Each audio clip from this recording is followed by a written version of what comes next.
Hi, this is Brian from Provision Studios, and in this video we are going to look at hybrid mixing. What is it, and some facets that I use in my studio to utilize that technology. So first, what is hybrid mixing?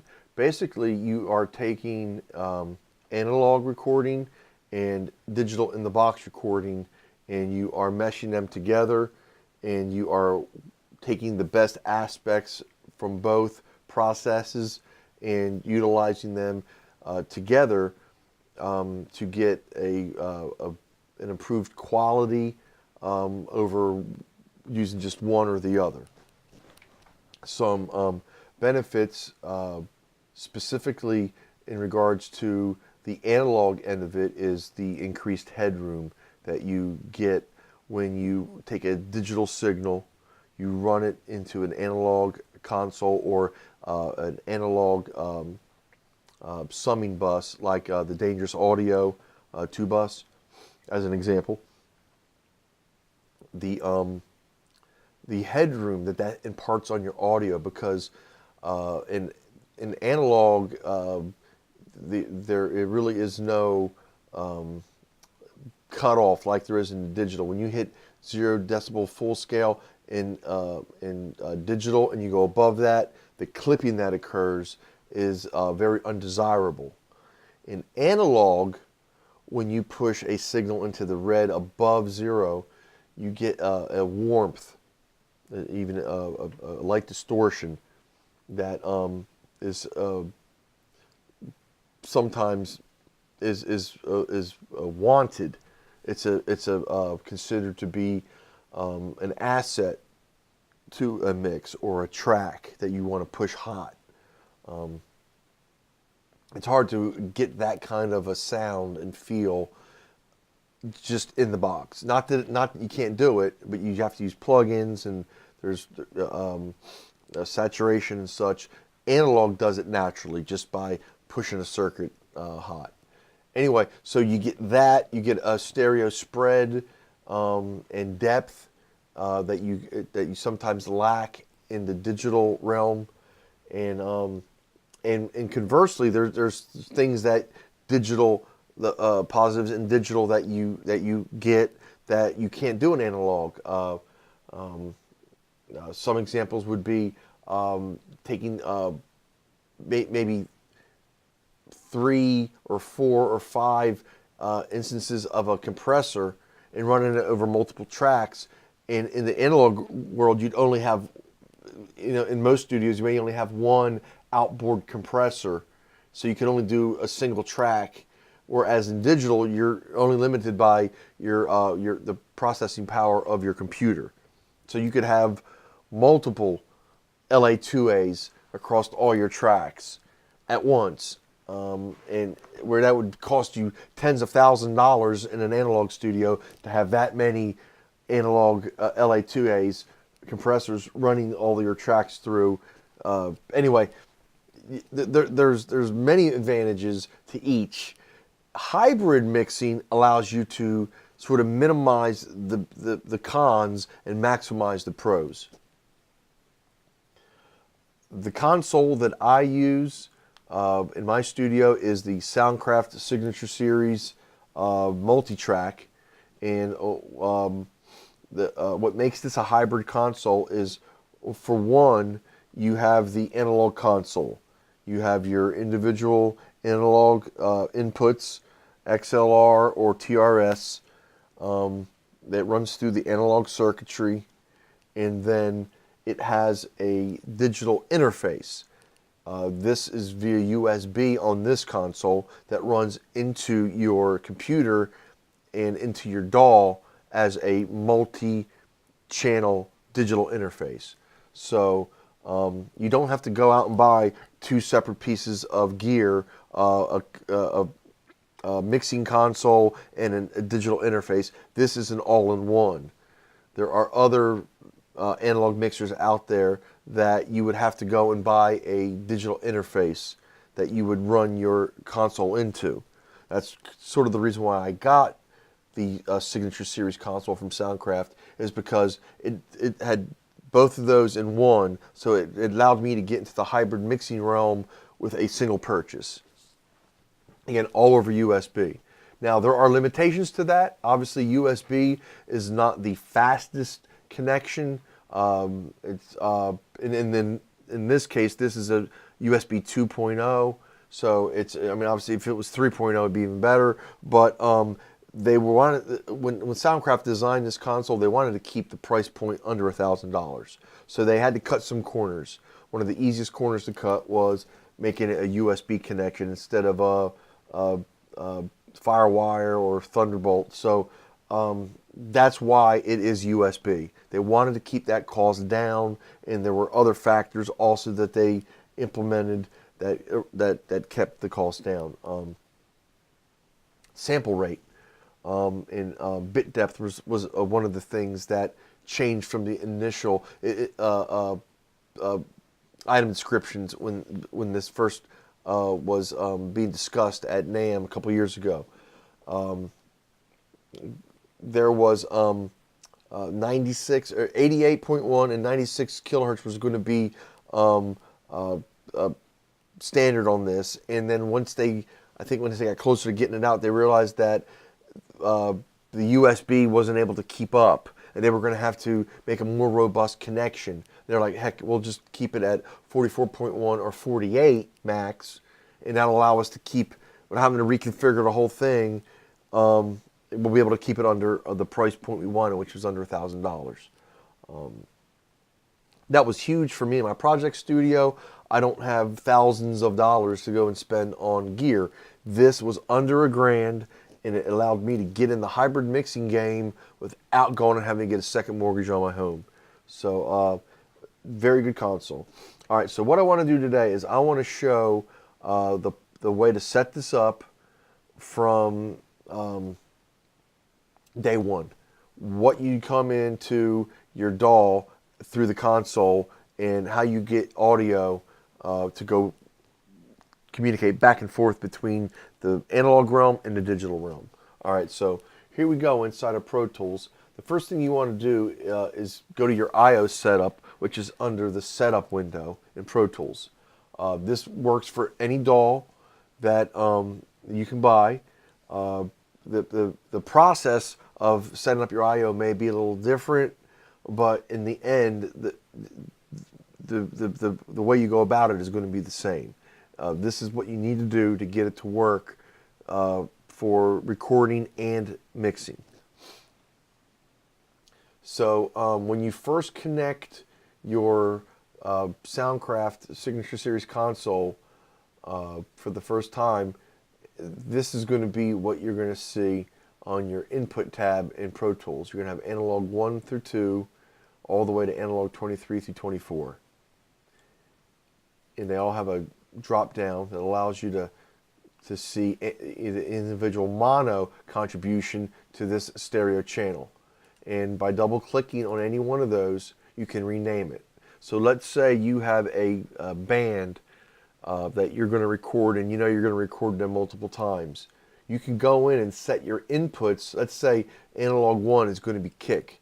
You can name it kick. Analog 2 is going to be snare, or kick out, or kick in, whatever. You can name it to whatever that's going to be, and then save it under a preset for that band's name. And then when they come in, all you have to do is just recall by import settings. You can recall that setup for that band. And you can have multiple setups for the same interface for multiple recording projects or multiple recording setups. Here, analog 2324 on the input tab, this is your print return back into the DAW from the console. So this is the input that gives you your analog EQing, your analog effects, your analog panning, your analog fader. Everything that is done on the console is sent back into the DAW through analog 2324. So in my studio, I rename that print. And you'll see where that comes into play once we do some tracking here shortly. All right, now I'm going to move on to the Output tab. So you'll see we have analog 1 through 2 all the way to analog 21 through 22. You'll notice there are no drop downs because basically these are just stereo sends. You will notice that there is a little monitor icon over analog 1 through 2. That's incorrect. That is a default feature of most DAWs, that they use your first stereo pair of outputs as your master out. The way that this console was created, analog 2122 is your output. So what you want to do is you want to go to your monitor path here, and instead of analog 1 through 2, you want to select analog 2122, and that's going to be your master out. In fact, you can double click here and type master out. Again, you'll see where this comes into play once we get into an actual Pro Tools session. Audition path, you can select that as your master out. AFL, PFL path, you can select that as your master out. We'll go over to the bus tab, and then this basically is just your buses. You can see it already renamed analog 2122 as master out based on what we did in the output section. Default output bus, we want that to be master out for mono, and for stereo we want it to also be master out. So now what happens is when we create a new track inside of Pro Tools, the output is going to be analog 2122 or master out in the way I have it set up, as opposed to analog 1-2, which by default settings, that's going to be your default output. So that's how you set that. All right, so we're good. So we got our inputs renamed 2324 to print. We got our outputs, they're good. We named analog 2122 master out. We've got our buses all looking good. And you can rename these buses anything you want through the drop down here. If you know that analog 2122, you're going to send your drums for stem mixing. You can double click that and name it drum bus or drum stem. Same thing with 3 and 4. If you're going to run your vocals through there, you can put vocal stem or vocal bus, and so on and so forth. And again, you could save that for a certain project or band or whatever, mastering or full band mixing, however you want to set these up. You can set up multiple instances of your I/O on the same console for different mixing tasks or environments. So basically you can set this up to work multiple ways for multiple ways of working. All right. So I'm just going to OK this. So now everything we just set in that I/O is now imparted in Pro Tools for this session. So the next thing we want to do is let me zero out these EQs. All right. The next thing we want to do is we want to create some tracks so that we can do some recording. All right. So let's start with a mono audio track. Let's click the plus button. We're going to add one stereo aux input, and then we're going to do a stereo master fader. All right, so we are going to now, when I hit create, we're going to create one mono audio track, one stereo auxiliary track, and then one stereo master fader track. And there we are. So there's our session. You can see it's already, because what we did in the I/O, we've already got both audio 1 and aux 1 are already routed to master out. All right, so the first thing I do when I get a session working is I name my tracks. That way anything I record is going to have the name of the track that it's on. If I left that audio 1 and recorded, over here in my clips bin in Pro Tools, it's going to say audio 1. If I name it what I want, let's say here I want this to be bass. Anything I record on that bass track is going to be called bass 1 or bass 3 or whatever it is that I'm recording. Aux 1, I call my aux track my submix, and then my master fader is my master out.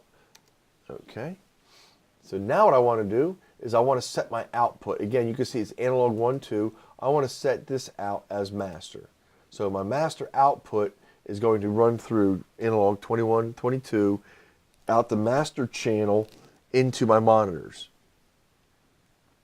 I want my bass to run into my submix. So on its output, I'm going to go track submix. You can see it automatically renamed my submix input submix. All right, and then it's going to track into the input on the bass track is analog 1. So we got our signal is going to come in through analog 1. It's going to go out to the submix. So it's going to go into the submix aux, then to master out, and then the master out is going to go out to my monitors. So that's the way we got this set up. All right. I'm going to solo safe my submix. That's hitting command and then the S button. So now this is grayed out so that when I hit solo, the submix will still be active. All right, so we're good to go. All right, I'm going to go grab my bass and we're going to do some quick tracking on a small part that we're going to show how we're going to do our gain staging and recording into Pro Tools through the analog console. We'll be right back. All right, I'm back. I have my bass hooked up into an Avid 11 rack using the classic bass preset. The output of the 11 rack is going into analog 1, channel 1. And what I'm going to do on the console, I'm going to press the PFL button. What that do is that's going to give me just the level of channel 1. I'm going to be able to monitor it right here on my master meter to make sure my gain is at a healthy point. So I'm getting enough signal to where I'm not getting noise, or the noise floor isn't high up. I'm getting a real good signal going into the console. So let's do that now.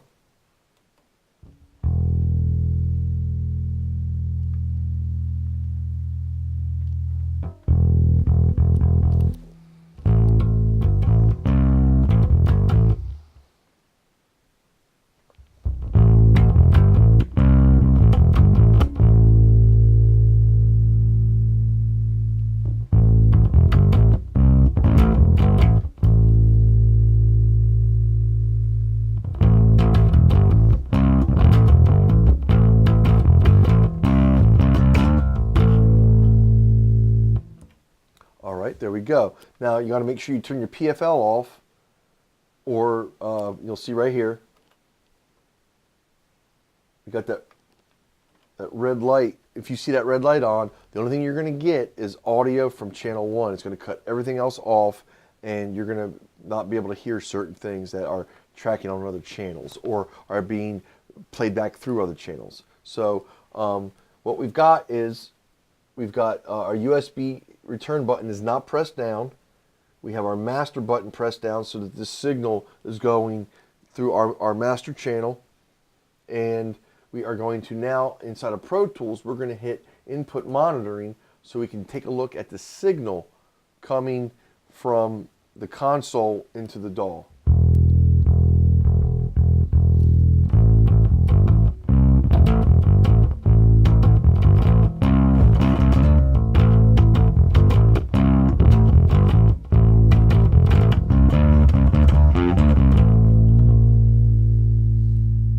So, a good healthy level there going in.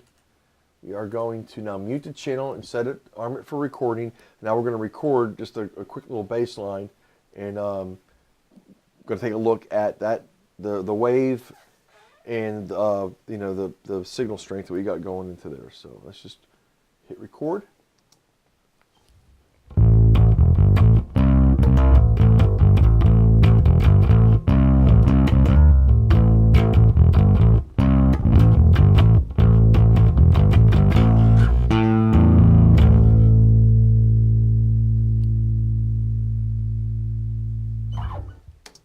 All right, so quick and easy. And again, we're going from the submix into we're going from the analog channel into the submix into the master out. So here's playback.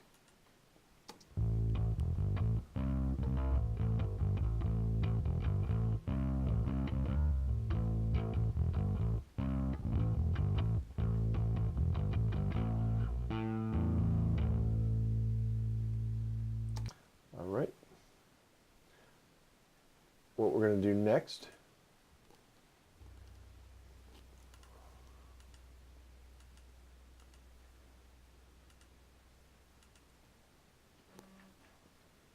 we're going to retrack.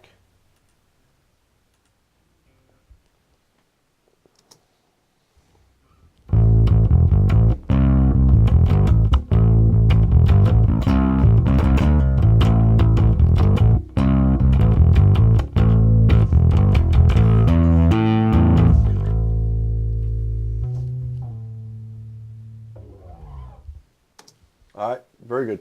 That's what we're going to go with. Okay, just check it. All right, so we're good. All right, what I'm going to do now is I'm going to do some digital processing, and then we're going to send it back through analog, and then we're going to sum it back into the DAW as a hybrid mixed track. All right, give me 1 minute while I switch on over. Be right back. All right, so here we are back in our session. Let's just get this squared away real quick.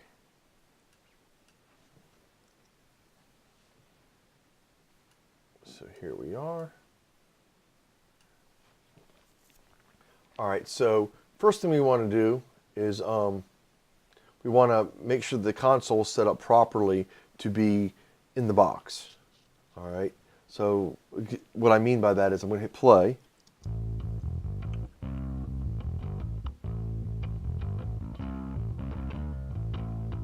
Which is good. All right, so if we were just going to do in the box mixing, this is the process you would do. Track to submix, submix to master out.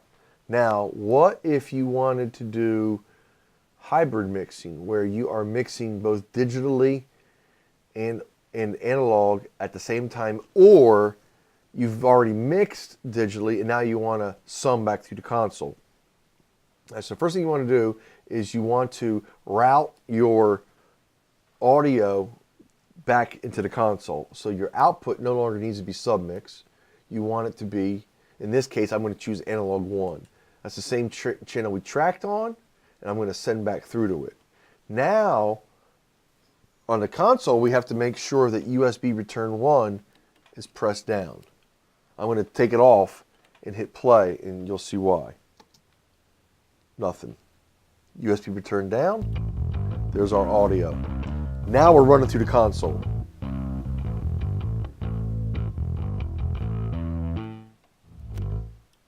So I'm controlling the level through the fader. I have full control of my in-the-box track on the console. All right, so first thing I'm going to do is I'm going to add a digital compressor. I'm going to do a LA2A. It's one of my favorite compressors. And I'm going to play the bass through it and adjust the settings to get the kind of the sound I want.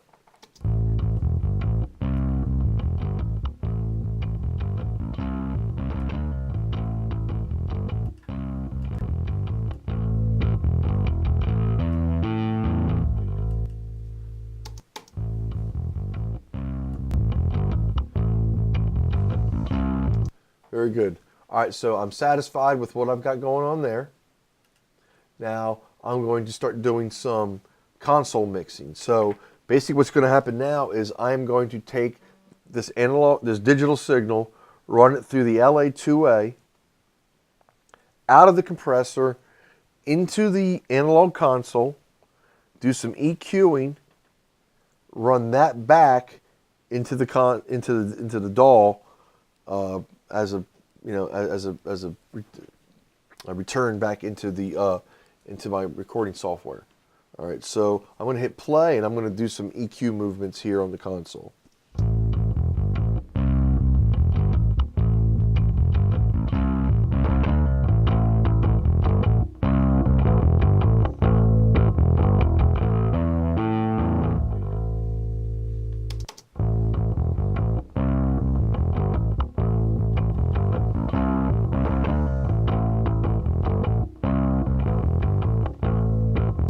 All right, very good. All right, so I've got my LA2A compressing in the box. Then after the compression, I'm doing some EQing. Then that EQing, along with the digital compression, are routing through the console and going back through my monitoring, so I can hear it through my monitors. What I'm going to do now is I'm going to set up a print return from the console inside the DAW. How you do that is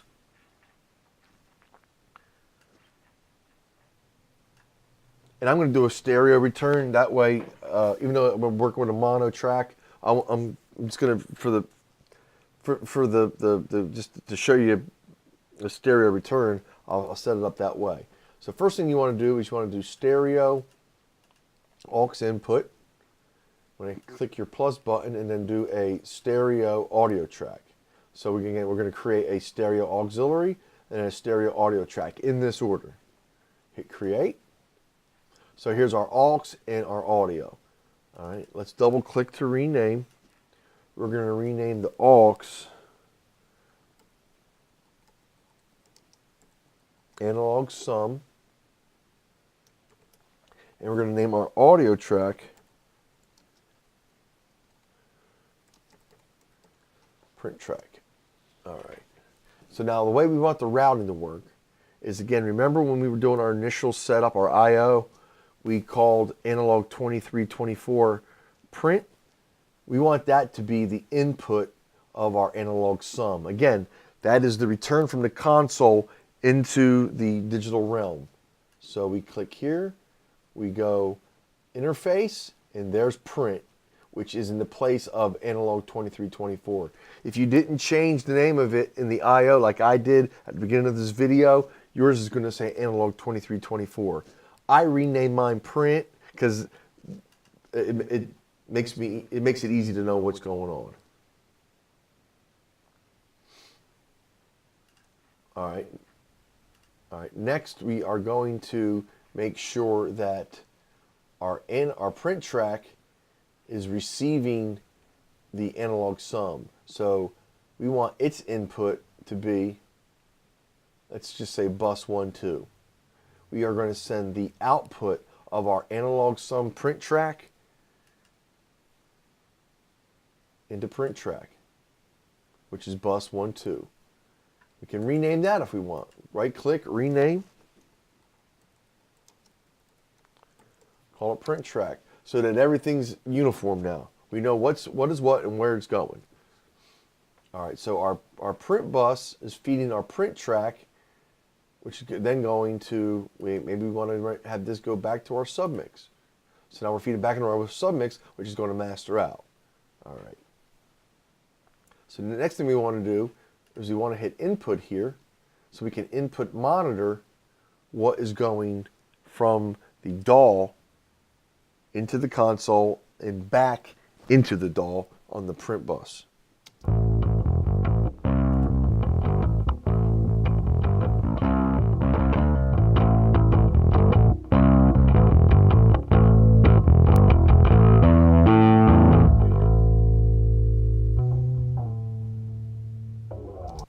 All right.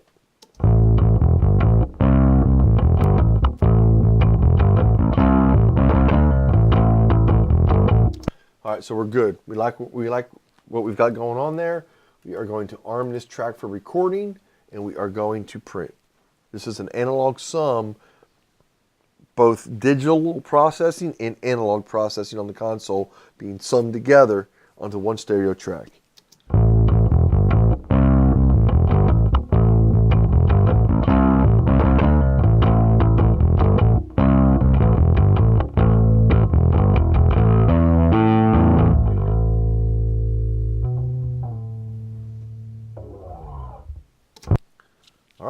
There we go. We can mute the return.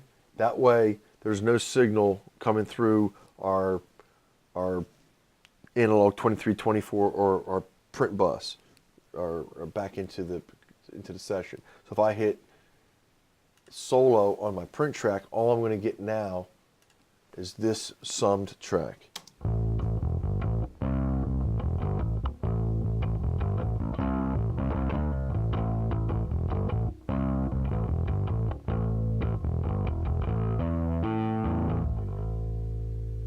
All right, now I can do additional processing here, whether it's my mix bus processing, if I want to add more tracks to that, however I want to do it, I can create my session accordingly depending on how I want to work. The reason why we have an analog auxiliary track, the reason why we have an auxiliary track feeding into a audio track in Pro Tools is any plugins we put on our auxiliary track will print onto the actual print track.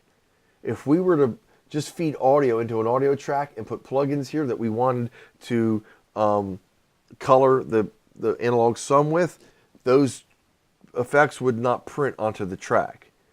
We would have to take that and do a bounce of that. This way, if I wanted to add anything to my print, I could put it on the auxiliary track, and it would be printed onto that analog sum. That's the way Pro Tools has their audio track set up. All the audio is pre-plug-in on the audio track. So, all right, so we're good to go there. Once you've got your print, you go to your clips bin. You're going to see your track right here. Here's our print track. You just right-click on it. You go export clips as files. You're going to get your export selected, and this is where you can choose where you want to save it. You can save it to your desktop as an MP3 if you want, however you want to do it, and then that could be your, or if you're going to go and do further mastering, you can do a WAV or AIFF, change your settings here to whatever you need your sample and bitrate to be, and then take that file into whatever program you master in, and that's how you would get your analog sum digital file. All right, next what we're going to do is we're going to show a multi-track session, so you can see how you would route multiple tracks through the console and mix them both digitally and as an analog mix. So we're doing a pretty much an analog digital hybrid mix session at the same time. Sort of like what we just did here, just with more tracks than just a single track. All right, if you have any questions about what I'm showing here, or you'd like another type of demonstration, please feel free to email me at bbuck822@gmail.com. You can leave a comment or question in the video description, or the video below the description, and just stay tuned. I'll have more videos here shortly. Thank you very much and have a great day. Bye-bye now.